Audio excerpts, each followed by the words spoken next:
nouvelle dégustation du blog de Vitis Epicuria avec un vin espagnol cette semaine. Casa Castillo, Las Gravas 1999.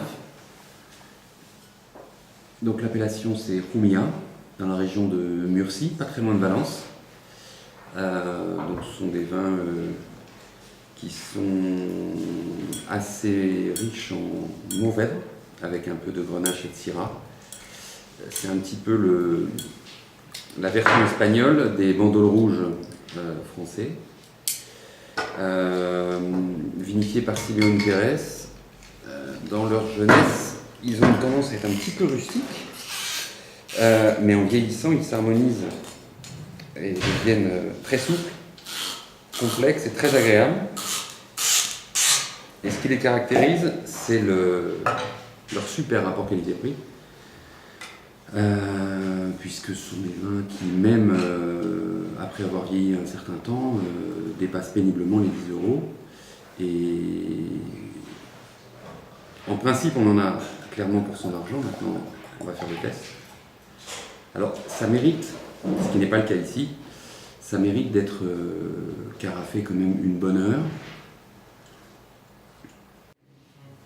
On voit que la couleur est bien évoluée sur les bords avec des reflets tuilés, orangés, classiques des vins qui ont un petit peu vieilli. Alors on va voir s'il porte bien son âge. Au nez, c'est le cas. On retrouve bien des notes de vin évolué sur des arômes tertiaires, un petit peu de sous-bois, comme on dit classiquement maintenant. C'est vrai qu'on a rarement l'occasion de sniffer du concentré de sous-bois, mais on imagine que ça donne quelque chose comme ça.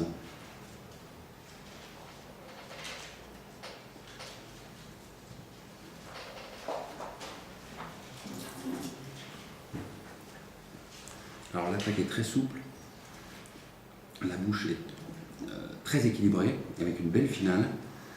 Ça peut faire penser effectivement à des très très longues bandoles ayant vieilli une bonne quinzaine d'années. Pourquoi pas un vieux Pibaron, voire un vieux Prado. C'est étonnant. Étonnant parce que, très honnêtement, l'ayant goûté quand il était très jeune, on perçoit mal le charme. Et là, donc il a 12 ans bientôt. J'ai goûté aussi le 2002 qui est un peu plus jeune, mais sur un millésime qui mérite d'être gardé peut-être un peu moins. Et c'est vraiment superbe.